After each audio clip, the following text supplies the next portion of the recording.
Hey guys, this is Barking Madly. I assume most of you during your perusing of the web have seen it directly or heard about it, but today's Blackout Wednesday. A lot of websites are shutting down or doing stuff to at least bring visibility to SOPA, the Stop Online Piracy Act, that's going through, or different versions going through the Senate and the House of Representatives here. The most obvious one is if you go to Google, the logo is blocked out, or if you go to Wikipedia, the entire website's shut down and locked up for the day, although they do have links for you to go talk to your congressman. So in case you know about this and are interested, contact your congressman or your representatives and tell them to not pass this law. In case you haven't heard what SOPA is, the intent is to stop online piracy, hence the name. The method by which this is being done, though, is heavy-handed, extremely broad-based, and, surprise, surprise, it's going to be ineffective. The method by which they're blocking it is that somebody that owns copyright or content contacts an IP provider, say Verizon, AT&T, or whomever, and says, this website has promoted piracy. They have my content on there. So the IP provider will have to, by law, shut down that IP. That's actually not totally correct. What they will do is, let's say it's YouTube, because YouTube's a pretty good example of websites that are known for occasionally hosting pirated or illegal content. When you type in www.youtube.com, that link will be dead. Now, if you're savvy enough, you can find out what the numerical IP address, which I think is like 208.165.157 or something like that. You can type that in and it'll still work. Which, surprise, surprise, most of the folks that do piracy are still able to do that and most likely would probably know that already ahead of time.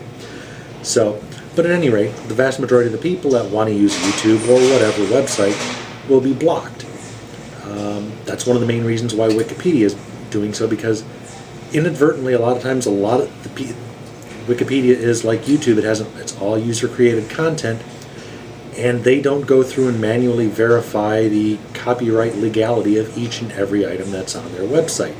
So all it would take would be some company that says, like Time Warner or whomever, to go, hey, they've got copyrighted material on there illegally, block it, and Wikipedia is out of business, or at least for the vast majority of people.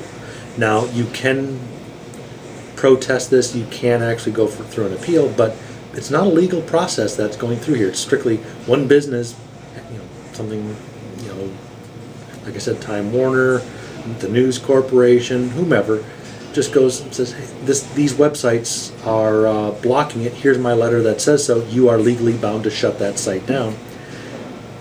And the web hosts have to, by law.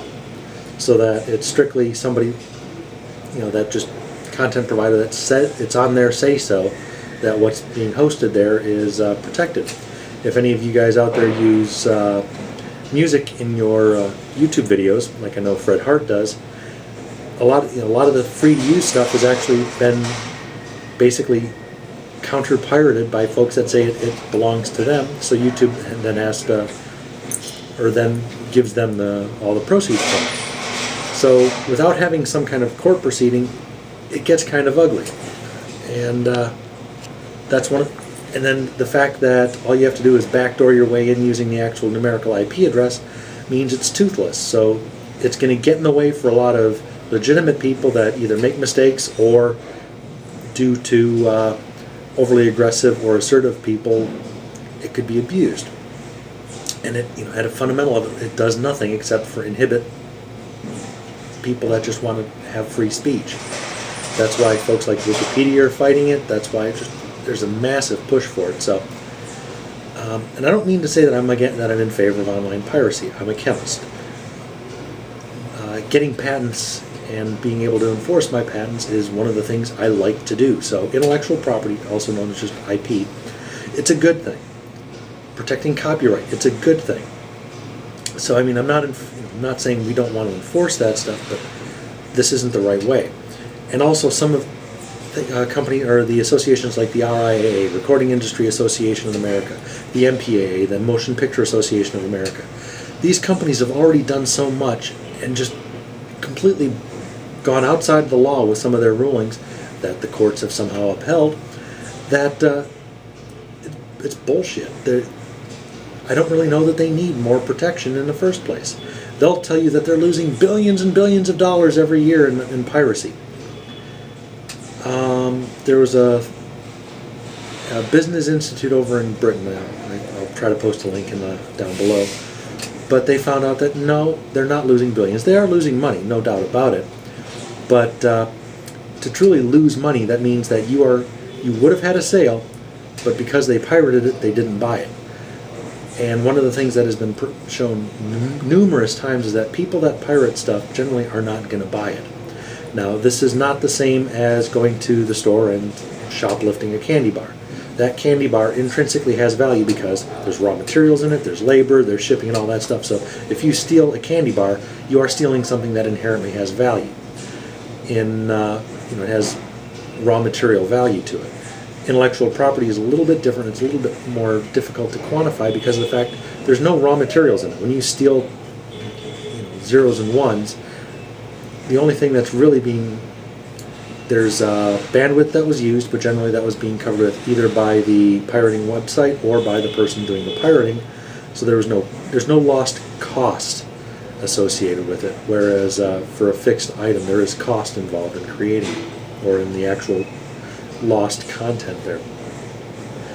And so, I mean, yes, there is absolutely going to be lost revenue for the folks that own the copyrights, because there are definitely going to be people that they would have bought it, but they got it for free, so they're not going to buy it. But the vast majority of the losses are paper losses, because the people that are pirating it most likely wouldn't buy it in the first place. And take a look at when Napster and all those websites got shut down. Did record sales increase dramatically after that? No. I think they did show that there was like 0.5% or something like that afterwards. I can't remember. That's not totally out of my ass, but that's a vague recollection. So is there some lost revenue that can be recouped? Yeah, there is, but it's minuscule in terms of what the amount of legislation and the corporations having the House of Representatives and the Senate bent over and bending us over in the process. So is there a way to do it? There's got to be. There's got to be a way that we can protect the copyrights, or at least make it a little more difficult. But the problem is, when it comes down to technology, the laws are always going to be reactive, and the guys that tend to do the hacking and piracy like that tend to be a little more tech savvy than senators and the representatives. And just at a fundamental level, if you read through some of the Wikipedia commentary on why they feel it's a bad law, the methodology being used, as they put it, it's essentially what's being done in China. And do we really want free speech and access to intellectual property and access to knowledge to be repressed in a way similar to what's being done in China? I'm sorry, I think that's just a bad deal all the way around.